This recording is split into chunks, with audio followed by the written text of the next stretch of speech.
Ça, c'est l'appareil photo, le 35 mm Bell & Howell de mon papa que Bermond avait pour ses vacances, pour ses voyages, pour la vie de tous les jours qu'il avait dans les années 60.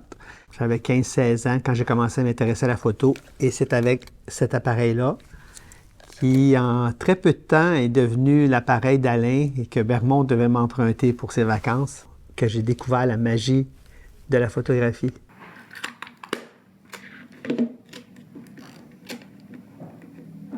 Je suis allé tout de suite dans la rue, puis là, j'ai tout de suite regardé des gens, des formes, des situations. Je me suis rendu compte de tout ce qu'on pouvait raconter avec une petite boîte comme ça.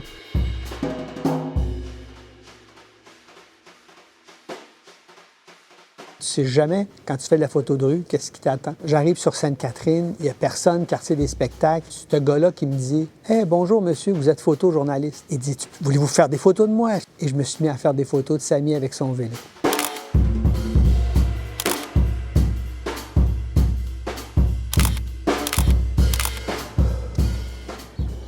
Et la photo de rue, ce qui est le fun, ça tient en forme. Oh, ça s'en vient. Formidable. Alors la madame avec ses 2 sacs qui s'en va, puis juste au moment où elle passe, un gros rond rouge. Tu sais, une photo, c'est 1/500e de seconde. Ça veut dire que théoriquement, tu peux prendre 500 photos en 1 seconde. Il faut juste choisir le bon 1/500e, puis s'arranger pour que tous les éléments arrivent ensemble au bon 1/500e.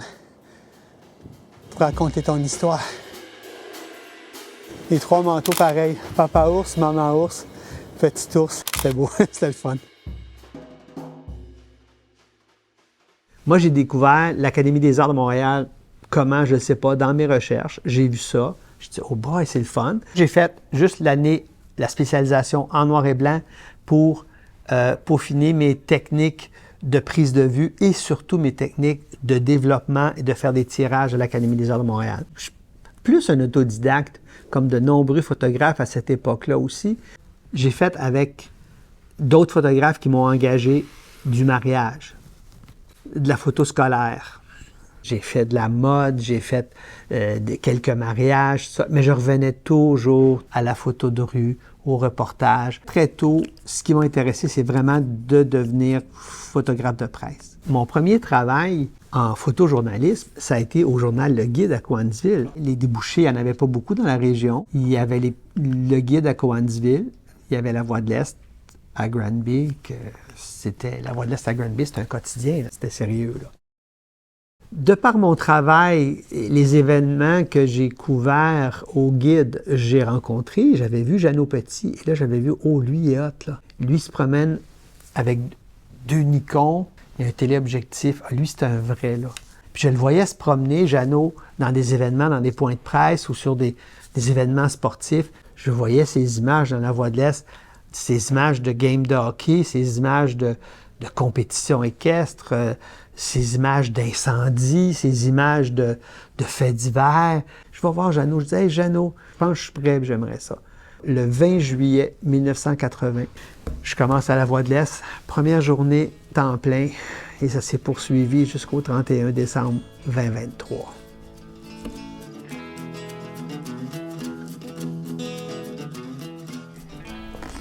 Yes. Salut Michel, ça va bien? Oui, ça va bien, merci. Good. On passe ça. J'ai commencé à travailler à La Voix de l'Est en 1970. J'ai été approché par Power Corporation pour développer la couleur dans les journaux.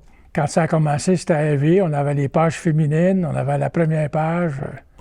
Avant moi, La Voix de l'Est utilisait des pigistes à l'occasion, puis il y avait un pigiste à Granby, c'était M. Maton. J'ai été engagé à l'âge de 17 ans par un gars de la marine, un photographe de la marine qui travaillait à Montréal, au Star dans le temps. Et puis, il voulait s'ouvrir un studio dans le canton de l'Est. Il cherchait un gars qui était parfait bilingue puis connu. Fait que j'ai eu la job. Quand j'ai commencé au studio à Waterloo, c'est nous autres qui automatiquement couvraient Waterloo et la région. Avec des gros 4x5 dans le temps, là. Alors, puis moi, la première photo que j'ai prise a passé dans 4 journaux. C'était une photo d'une remise à l'Hôtel de Ville. Et puis mon mentor demeurait encore à Sainte-Julie. Alors, il fallait quelqu'un prendre la photo. Il m'a montré comment faire. Puis la première photo que j'ai faite était dans les journaux. J'avais 17 ans. Ah, j'aimais ça, j'aimais le public. Et puis, c'était un gros thrill, là. La seule affaire qui me dérangeait, c'est parce que j'avais développé un volet commercial. Et quand je faisais des photos de grève, puis que je photographiais une pancarte qui disait que le boss était un écœurant, puis la photo était signée Jean-Loup Petit dans la Voix de l'Est, j'ai eu 1 ou 2 téléphones. J'avais fait un deal avec la police de Granby. Ils m'appelaient pour leur scène et je pouvais utiliser les photos à ma discrétion. C'était payant. Un meurtre dans Photopolis, c'était 300 $. C'était mieux qu'à 3 $ le 5x7 noir et blanc. Il y a eu une prise d'otage à la caisse d'Adamsville qui a duré 3 jours. Et c'est moi qui étais le premier sur les lieux. Moi, j'arrivais de chez IBM et j'ai rencontré le char de police en fou. Alors, j'ai retourné pour le suivre. Et quand il est arrivé à la caisse, bien là, je ne l'ai pas suivi, là, j'ai resté à l'écart. Et quand les policiers sont arrivés, je leur ai dit où était le getaway car. Puis ils m'ont dit, tu peux rester ici. On va barrer toute la ville, mais tu peux rester ici tant aussi longtemps qu'ils ne partiront pas. Alors, j'avais été hébergé dans la maison de l'autre côté de la rue. Et je donnais mes films à quelqu'un qui allait les porter, puis eux autres les développaient. Alors, j'avais passé 3 jours dans la maison du monde. Et l'autre, ça a été l'autobus au lac Eastman. Alors, j'avais été là 3 jours, puis quand ils l'ont sorti, l'autobus, là, t'avais des têtes, des jambes qui sortaient des fenêtres, là, ça. J'ai jamais publié ces photos-là. Moi, je voulais tout remettre à la Société de l'Histoire parce que mes 20 ans à la Voix de l'Est, ça a été les grosses années de la ville de Granby et de partout. L'histoire, c'est important. Et puis nous, on était de tous les événements majeurs. Pantoute. Mon plus jeune va avoir 8 ans et les photos de son baptême sont encore dans ma caméra.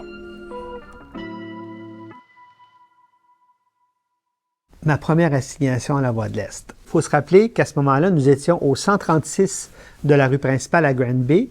Le premier reportage que j'ai fait, une tournée des parcs de Granby pour voir les Granbiens vivre dans leur parc. Je tripe comme un malade. Je me dis, OK, j'y suis. C'est ça que je veux faire.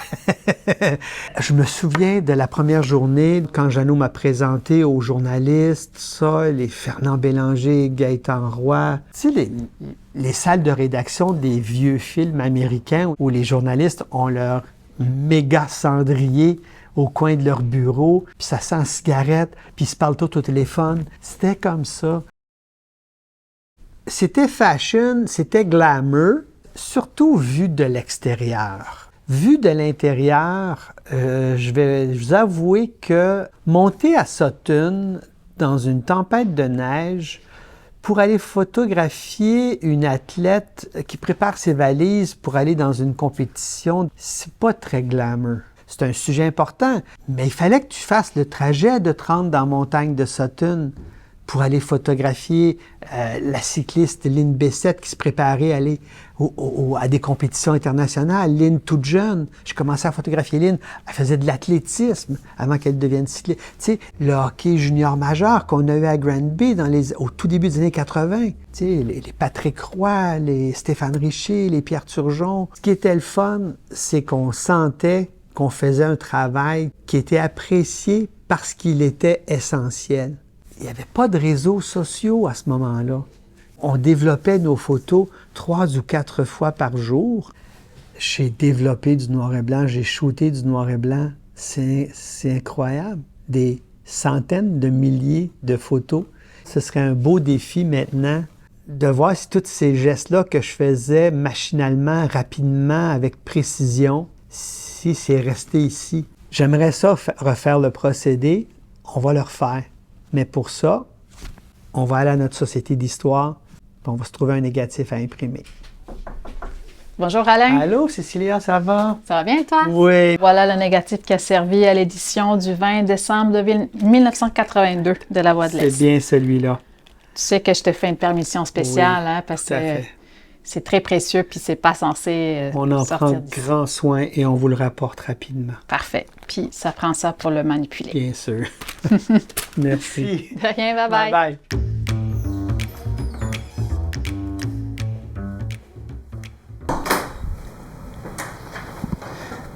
Wow! Puis c'est dans ce beau lieu de travail qu'on va développer ce tirage de l'édition du 20 décembre 1982, la première du film E.T. aux Galeries de Granby. Ce processus-là que je fais ce matin, ça doit faire presque 23 ans que je n'ai pas fait ça. Au début des années 2000, ça a été le dernier moment qu'on a fait du tirage noir et blanc dans notre laboratoire du 76 Dufferin. Alors, je prends le négatif, je vais choisir celui qui se retrouvait dans l'édition de décembre. Je vois que c'est ce négatif ici. Ce sont des gestes, ça, que j'ai pas fait depuis plus de 20 ans, 23 ans. Et on dirait qu'il y a une mémoire qui fait en sorte que ça revient, tu refais les mêmes gestes. On mettait le négatif dans l'agrandisseur.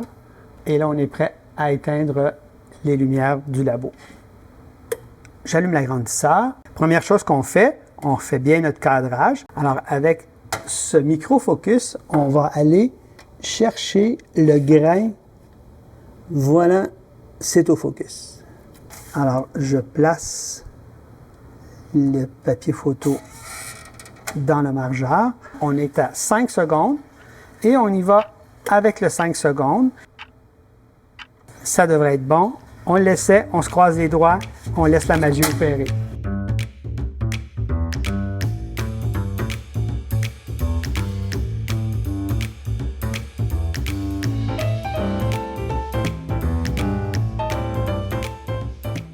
On l'a réussi, comme en 1982, comme il y a 25 ans.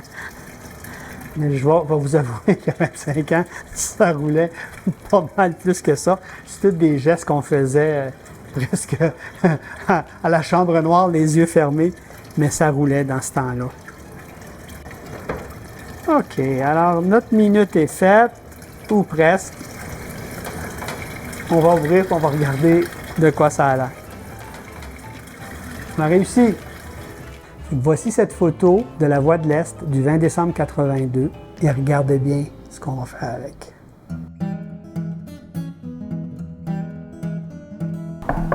On a de la visite! Alain Dion! Bonjour Valérie, bonjour M. Bisson. Voilà une belle visite. J'ai un beau souvenir à vous remettre ce matin. Wow! Tiens Jean-Marie, c'est pour vous ça. Oh! Oh my God, j'ai des frissons! Ça me rajeunit pas. Wow! C'est à vous. Je me C'est pour ressens vous autres. Oh! Ça a évolué. J'ai toujours les petits yeux bruns comme ça. C'est comme un événement parce qu'il n'y avait pas Facebook dans le temps. C'était tu passes dans le journal, wow, la famille t'en parle, les voisins t'en parlent. Ouais, c'est ça. Les voisins en parlaient souvent, là, ils nous croisaient puis ils nous disaient c'est-tu ta fille qui était dans le fond? C'est-tu ton mari qui était là? Exactement, ouais. J'ai toujours eu cette photo-là. C'est un moment magique, cette photo-là, avec mon papounet. Tu sais, j'ai gardé la petite phrase qui dit Jean-Marie Bisson a emmené ses 2 filles, dont Valérie, 3 ans et demi. Je me souviens vraiment d'avoir vu ce nom-là popper souvent. Je me souviens de lui aussi, physiquement, en personne, qu'on se soit rencontrés plusieurs fois dans des événements, dans des spectacles, peu importe. Mais pour moi, c'est une légende, Alain Dion. Pour vrai!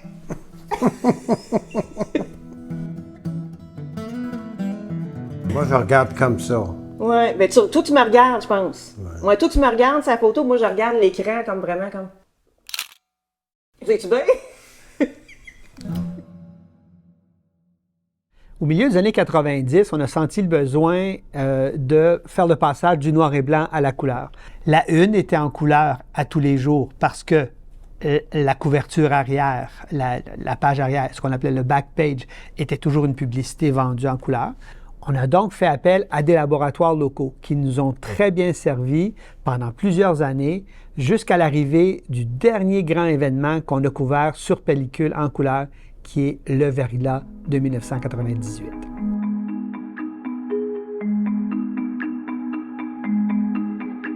Je me souviens de la première une, un pylône s'effondre à Saint-Césaire.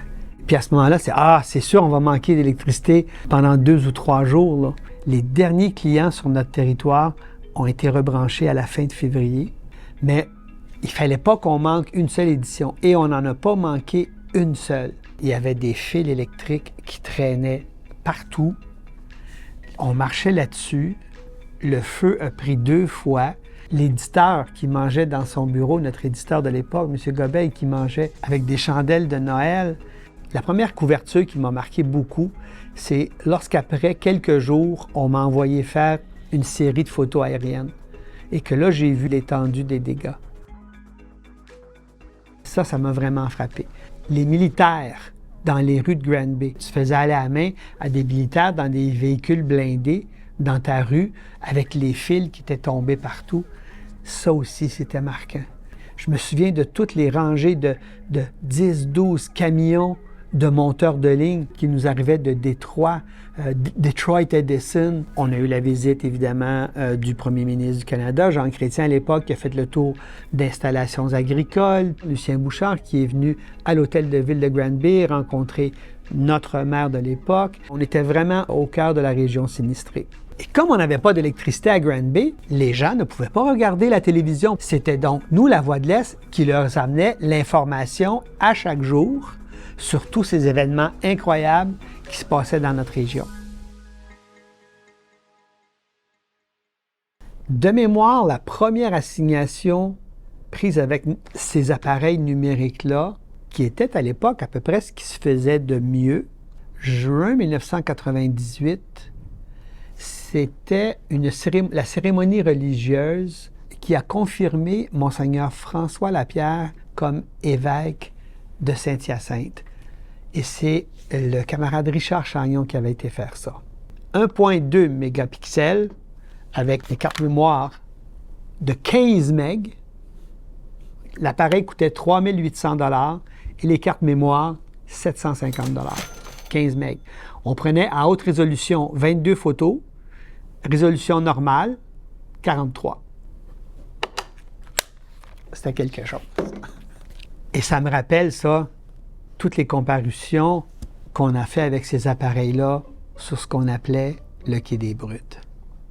C'est ici que ça se passait, les comparutions, dans cet espace qu'on appelait affectueusement le Quai des Brutes, qui était l'espace de stationnement réservé aux voitures de police, aux fourgonnettes, où il y avait le débarquement des suspects, des prévenus.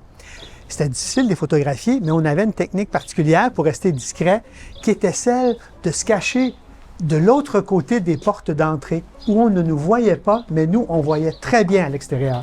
Alors, notre technique consistait à se mettre dans cet espace-là, près de la porte ici, près de la fenêtre, avec notre téléobjectif, sur pellicule, évidemment, à cette époque-là, et comme les enquêteurs s'en venaient avec les suspects, on le photographiait à travers la porte jusqu'à temps qu'ils s'en viennent plus près de nous. Lorsque le travail était fait, discrètement, on pouvait sortir.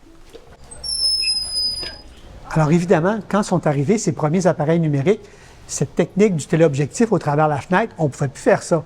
Il fallait qu'on soit très proche de l'action, qu'on suive l'action, qu'on suive le prévenu. La qualité était très approximative, c'était très lent.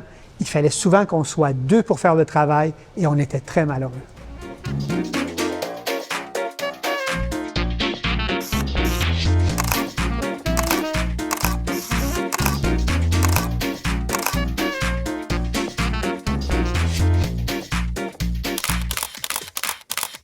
Depuis mes débuts, j'ai connu évidemment de nombreux changements, des gros changements, et pas seulement technologiques, dans les mentalités, dans les façons de faire aussi. Par exemple, maintenant, lorsque tu travailles pour un média, tu ne peux plus photographier n'importe quoi. La couverture des procès, par exemple, c'est quelque chose qui a beaucoup changé.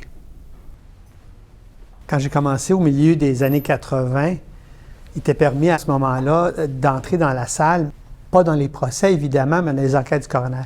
Et je me souviens fort bien, 1985, dans un quartier résidentiel tranquille à Granby, un double meurtre. Et c'est dans une salle comme celle-ci, peut-être même celle-ci, où il y avait eu l'enquête du coroner qui allait déterminer la responsabilité criminelle avant le procès de l'accusé. Le procureur de la couronne était ici, l'accusé était ici, et moi, je me trouvais à l'arrière du bureau de la coroner. La coroner est là, les avocats, le suspect est là, il répond aux questions et je suis ici derrière et ça fait des photos saisissantes là, dans le journal, ce qu'on ne pourrait plus faire aujourd'hui dans les circonstances. Ça a été interdit depuis très longtemps. À une époque, on pouvait se déplacer où on voulait, n'importe où dans le palais de justice. On courait littéralement après les prévenus, après les suspects, après des témoins, même après des avocats pour avoir des entrevues. On se déplaçait comme on voulait, on était libre. Maintenant, notre travail est délimité dans cet espace-là. C'était très important de toujours avoir les meilleures photos possibles. Et lorsqu'on partait avec déjà une commande où on s'en allait faire une photo de une, il y avait une pression supplémentaire. Et comme Yvon Deschamps disait, on ne veut pas le savoir, on veut le voir. Et avec cette pression-là, ce stress-là, ce qui était important, bien, c'était de rester très cool.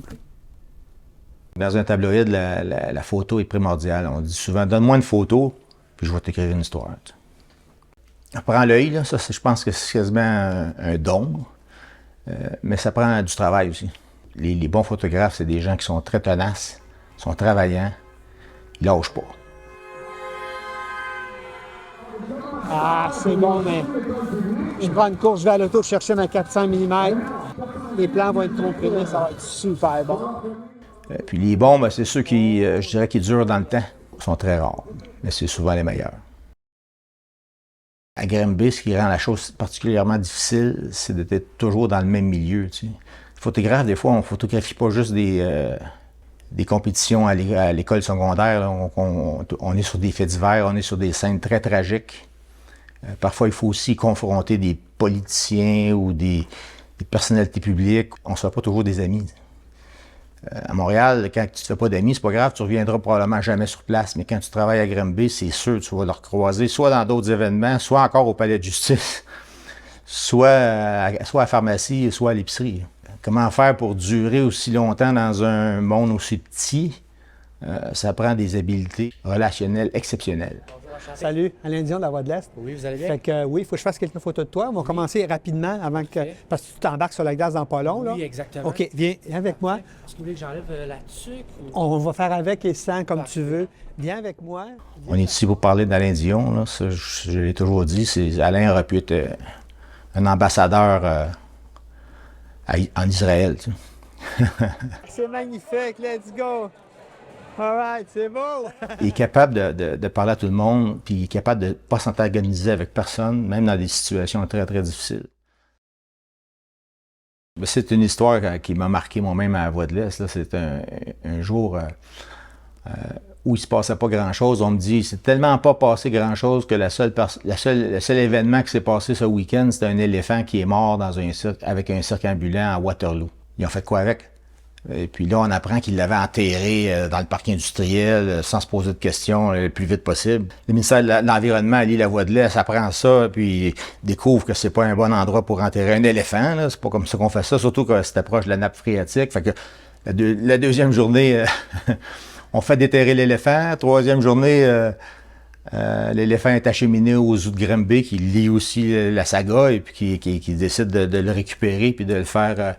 décomposer un endroit où ils pourront récupérer les os. Là. Puis c'était Alain qui avait fait les photos dans toute cette histoire-là. Puis je me souviens une fois où, quand il essayait de déterrer l'éléphant, parce qu'il y a un éléphant de 1 ou 2 tonnes, je me souviens plus, dans le fond d'un trou rempli d'eau, avec des pelles d'avoirie de Waterloo, il avait essayé de le sortir, puis il l'avait échappé. Et puis la gadoue avait revolé sur Alain, il ne sentait pas très bon. Et puis ça, je m'en souviens.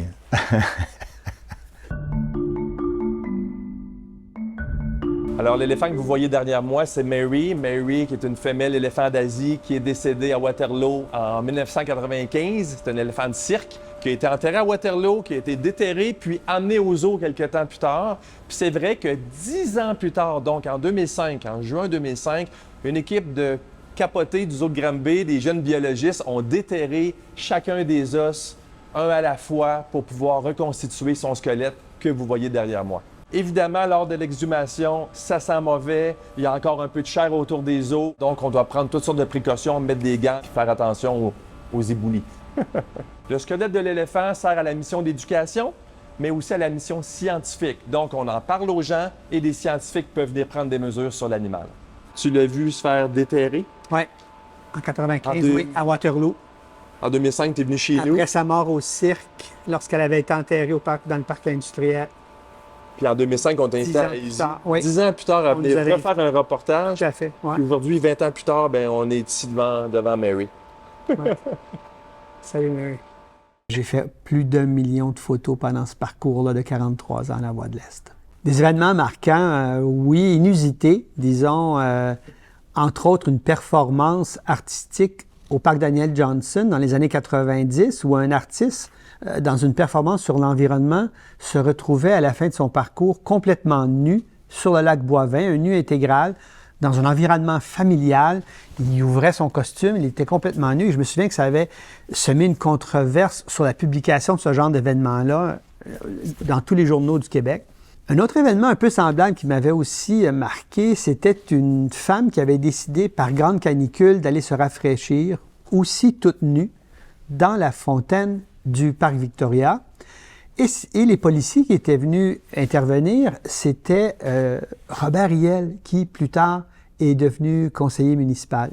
Peut-être la photo qui m'a le plus marqué. C'est une photo toute simple d'un petit bébé qui s'appelait Naeva. Elle était atteinte d'une maladie très grave, elle allait mourir.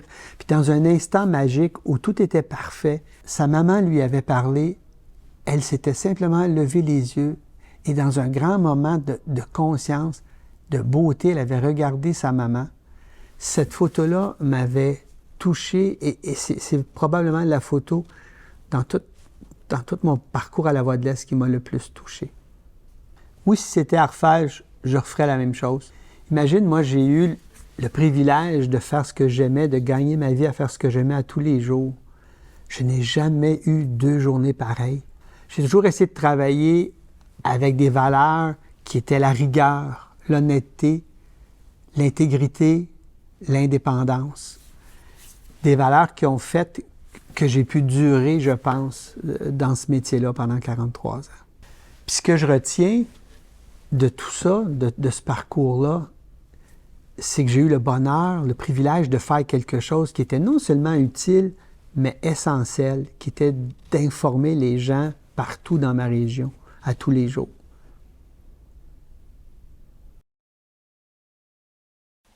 Elle m'a écrit « Dernier tour de piste ce matin ». Thank you, my love. Bye. Bye-bye. Bonne journée. Merci, love. Bonne dernière. Ouais. Bye. Bye, mon Yuri. À chaque semaine, je devais faire 400 à 500 km. Ça veut dire au moins 25 000 km par année. Multiplie ça par 40 ans et plus. Là. Plusieurs fois le tour de la Terre, ça.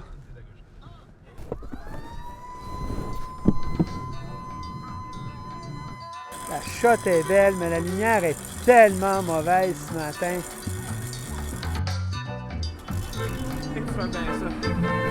Ça va bien, toi? La dernière, là? Hey! Là. Un gros merde de suite, Alain. Ça va aller. Merci, Eric.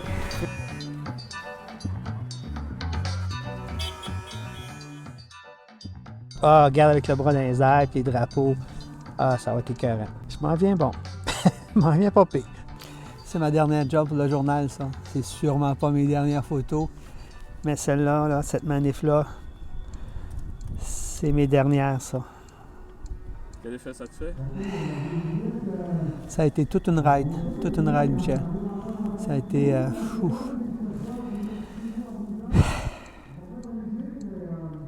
Mais c'est ça, c'est le fun. Go!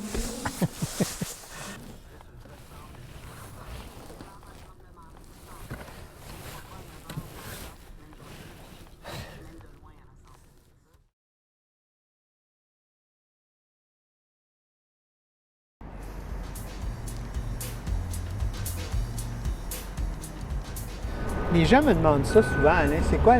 Moi, je veux m'acheter un appareil photo. Quel est le meilleur appareil photo que je pourrais m'acheter? Puis la réponse est toujours la même, puis elle est toute simple. Le meilleur appareil, c'est celui que tu vas traîner toujours avec toi. Hey, les pigeons! Hey, les pigeons! On va triper, les pigeons. Arrête, hein? Qu'est-ce que tu fais? Ouais! Salut! Hey! Eh oui! On est-tu complet? On a fini? Yep. T'es-tu bon avec ça? Oui, je suis bon avec ça. C'est un hostie de job que tu me fais faire là, toi.